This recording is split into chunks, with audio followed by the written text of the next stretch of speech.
Cool. This is our project on the economic impacts of hosting the World Cup, and we did a case study on Brazil. My name is Nolan. I'm PJ. I'm Ari. I'm Ben recording. Okay, next slide. So, this graph shows the GDP of Brazil starting in the year 1960 and going until 2024. As you can see, there was a rapid upward trend from the year 2002 until 2014, when that upward trend stopped and began to decrease. Why did this happen? So in the green is the year that Brazil hosted the World Cup, which is 2014, and the GDP rises until the World Cup happens, and then it starts to fall.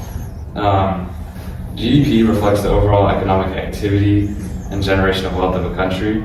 However, this can be a deceiving metric for the wealth of a country because GDP reflects government spending.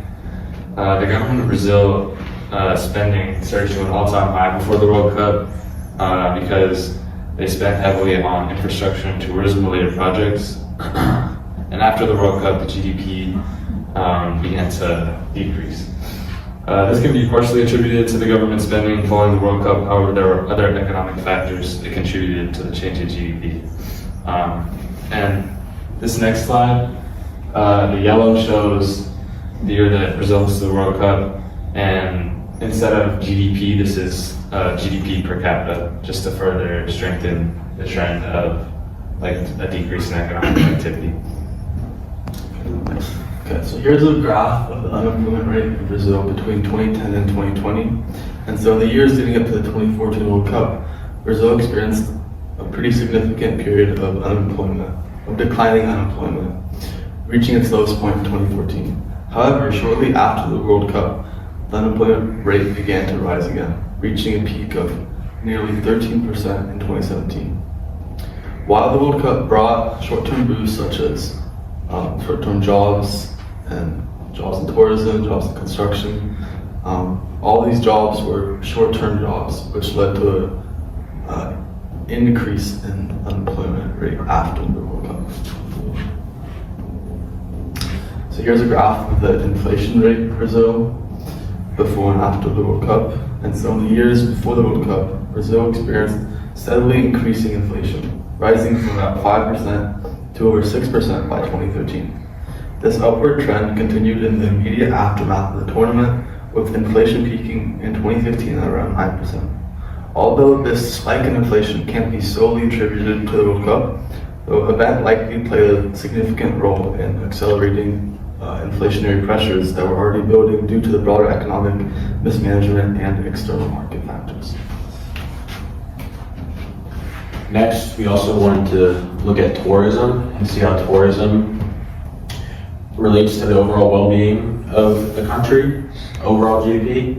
And here we just have tourist arrivals in Brazil. And as we can see, the year 2014, it increases a lot due to the World Cup and then drops a little bit and goes back up for the Olympics. But as we see in this next graph, that doesn't necessarily relate to how much these people are spending while they're in the country. The World Cup is a huge event, and as we can see here, they spent, internationals spent a ton of money in Brazil, and even for the Olympics in 2016, they did not spend nearly as much.